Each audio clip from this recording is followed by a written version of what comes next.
अस्सलाम वालेकुम students, virtual university में खुशामदीद। आप देख रहे हैं वीडियो खानपुर चैनल। कल मैंने आपको बताया था कि आपका मिड टर्म रिज़ल्ट कब आ सकता है और कौन कौन नहीं दे सकते। तो आज की वीडियो में जैसा कि मैंने पीछे भी पहले भी आपको 2 वीडियोस में बताया था कि मैं कंफर्म कर रहा हूँ यूनिवर्सिटी से, हेड ऑफिस से। तो जैसे ही कंफर्मेशन होती तो आपके साथ में 20% रूल और इस बात के ऊपर कि मिड टर्म में आखिर कितने नंबर वाला पास होगा ये शेयर करूँगा। तो चलें, आज की वीडियो इसी बारे में है, आपने एंड तक देख लेनी है, क्योंकि अभी आपका हो सकता है फर्स्ट सेमेस्टर हो या सेकंड हो या थर्ड हो, तो बस आपको एक दफ़ा ये वीडियो देखनी है। तो आइंदा जितने भी सेमेस्टर आपके बाकी होंगे तो आपको दोबारा देखने की ज़रूरत नहीं होगी। आपको ये कंसेप्ट क्लियर होता जाएगा कि आखिर कितने नंबर चाहिए होते हैं मिड टर्म में, और क्या मिड टर्म पास करना वाकई मुश्किल है। क्यों आखिर चंद लोग जो हैं, वो चंद लोग ही कहा जा सकता है, हज़ारों में से कुछ फ्रैक्शंस, कुछ परसेंटेज जो फेल हो जाती है। तो चलें बात कर लेते हैं इसके ऊपर। उससे पहले आपने चैनल को लाजमी सब्सक्राइब करना है, और सब्सक्राइब के साथ नोटिफिकेशन ऑन करेंगे तो फिर आपको वीडियो का जो लिंक है, जो नोटिस है, वो आपकी स्क्रीन के ऊपर आ जाता है और आपको ढूंढना नहीं पड़ता। और दूसरों तक ये मालूमात लाजमी शेयर करें ताकि हमारा जो मकसद है वो पूरा हो और हर स्टूडेंट को इस चीज़ का पता हो जो भी अपडेट्स आपके साथ शेयर की जाती है। तो चलें, 20% रूल्स जो है वो है, किस तरह आपने देखना है, मैंने उसके ऊपर एक छोटा सा आपके साथ एक डेमो शेयर करना है और आपको बता देता हूँ कि 20% रूल्स क्या हैं। ये जो स्क्रीनशॉट मैंने लिया है ये है असेसमेंट स्कीम। इसका जो है ना, इसके साथ लिंक नहीं है। ये है आपका फाइनल टर्म रिजल्ट के लिए। यहाँ पे अगर मैं इस वक्त लेफ्ट साइड के ऊपर आप देख रहे होंगे तो यहाँ पे हम आते हैं 20% passing rule for mid term. यानी यूनिवर्सिटी कहती है कि आपका हर हाल में जो है वो 20% नंबर आपको लेने हैं मिड टर्म में पास होने के लिए। और अगर आप 20% ले लेते हैं तो फिर सारी जो पेपर्स हैं वो फाइनल टर्म के लिए वो आप दे सकते हैं। सारे से मुराद नहीं, ये नहीं है कि सारे के सारे, तो जिस भी सब्जेक्ट में कम हो गए 20% वो पेपर फाइनल टर्म में आप अटैम्प्ट नहीं कर पाएंगे। इसलिए आपने 20% पूरे करने हैं, और किस किस तरह पूरे करने मैं आपको बता देता हूँ।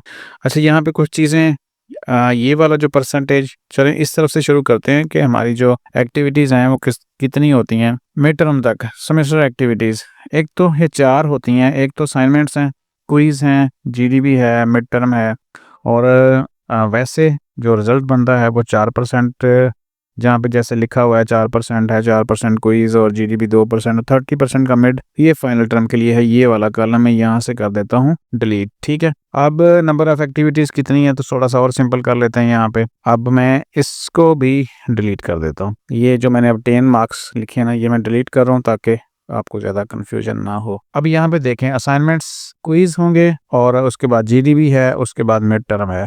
असाइनमेंट अगर आपकी आती है 1, ठीक है, 1 आती है तो आपने उसका 20% लेना है। अगर हम फार्मूला लिखें तो क्या करेंगे, हम सिंपल इक्वल करके इसको हम ज़रब कर देते हैं 0.20 से। तो यानी अगर 2 आपकी असाइनमेंट्स हैं, फ़र्ज़ करें, बल्कि एक ही है, एक ही की 20-20 नंबर की होती है असाइनमेंट्स, 15 नंबर की भी होती है। तो इस हिसाब से तो 20 में से आपके बनते हैं 4 नंबर 20% के हिसाब से। और क्विज़ होते हैं, फ़र्ज़ करें आपके जो क्विज़ थे 2 थे या 3 थे, फ़र्ज़ करें 3 थे, तो तीनों जो होते हैं वो 10-10 नंबर के होते हैं और इसका तरह 30 नंबर हो जाएंगे। तो इस 30 को हम क्या फार्मूला करेंगे, हम इक्वल करेंगे और इसको सेलेक्ट करके ज़रब कर देंगे हम 0.20 से। तो ये 6 नंबर बनते हैं 20% 30 में से। अब आ जाएँ जीडीबी। जीडीबी 1 आती है कम से कम और 5 नंबर की होती है। अगर हम इसको 20% से ज़रब दें, इक्वल करके इसको करेंगे, और आपने वैसे भी कैलकुलेटर से ज़रब कर सकते हैं, ये कोई मुश्किल नहीं है, ये तो एक्सेल के फार्मूले हैं। तो 1 नंबर बनता है, यानी 5 में नंबरों में से 20% कितने, 1 नंबर। ठीक है, तो अगर आप इस तरह चलेगा, अब ये बनते हैं टोटल 11 नंबर। 38 नंबर होते हैं आपके मिड टर्म के और बाद में 40 होते हैं। तो यहाँ पे हम लिखेंगे कि कितने नंबर मजीद हम मिड में लेने चाहिए कि हम पास कर लें। तो यहाँ हमें 11 हमारी एक्टिविटीज़ में से हो रहे हैं। अच्छा, हो रहे नहीं, ये मतलब इतने होते हैं। तो अब यहाँ पे आ जाएं कि हमें यहाँ पे कितने ऐड करें, यानी हम आइडिया लगाएंगे कि मिड में आप कितने होने चाहिए। अच्छा, इसको भी हम ज़रब करेंगे 20% से, इसको इक्वल करते हैं, और थोड़ी सी बीच में हो गई गलती, और इसको हम ज़रब कर देते हैं 0.20 से। ठीक है जी, तो अब हमें यहाँ पे देखें, ठीक है, अगर हम इसमें से 20 लें 4 बनते हैं, और अगर क्विज़ 3 क्विज़ होते हैं 30, उसके 6% 20% 6 नंबर बनते हैं। जीडीपी का 1% बनता है, और यूँ समझ लें कि जो 20% है 38 नंबर का, वो तकरीबन 7 नंबर 8 नंबर बनते हैं। ठीक है, 8 नंबर, अगर 8 नंबर लें, ये जो फ्रैक्शन होती है इसको पूरा ही काउंट किया जाता है। तो यहाँ पे अगर हम 8 नंबर लगा लें तो हमारे 19 नंबर बनते हैं, और यूँ समझ लें कि हमें 9 नंबर चाहिए, फ़र्ज़ करें यहाँ से। इस तरीके से हमारा बनता है हिसाब किताब कि हमें नंबर आखिर कितने कितने लेने हैं। तो अब हम आ जाते हैं रियल पिक्चर्स। मैं यहाँ पे आपको एक दफ़ा रिपीट कर देता हूँ कि 4 किस्म की एक्टिविटीज़ हैं। तो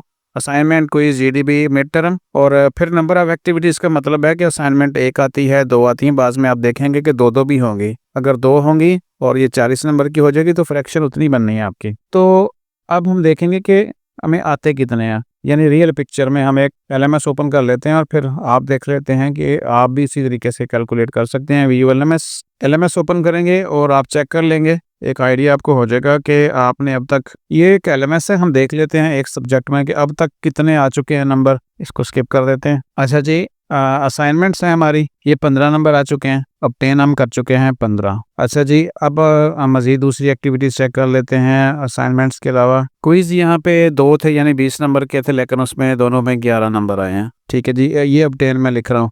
और अगर कोई जीडीबी है तो उसको भी देख लेते हैं। अच्छा, इसकी जीडीबी कोई नहीं है, वो हम फ़िलहाल इसको कर देंगे। और बाकी रह गया मिड टर्म, अब हो चुका है, तो देखते हैं कि मिड में कितने आते हैं। तो अगर मिड में आ जाते हैं हमारे, फ़र्ज़ करें 38 में से हमारे हाफ़ भी आ जाते हैं, 19 आ जाते हैं, तो यहाँ पे अगर हम इसको टोटल करें, ठीक है, तो ये कोई टोटल बन जाते हैं हमारे 45 बन जाएंगे। ठीक है, 45 मार्क्स। ठीक है, फ़िलहाल जो समझाने की बात है, थोड़ी सी वीडियो लंबी होती जा रही है। आपने देखना है कि हर जो भी एक्टिविटीज़ है उसके कितने नंबर हैं, और उसका 20% आपने निकाल के लिख लेना है, और फिर देखना है कि आपके कितने नंबर आ रहे हैं।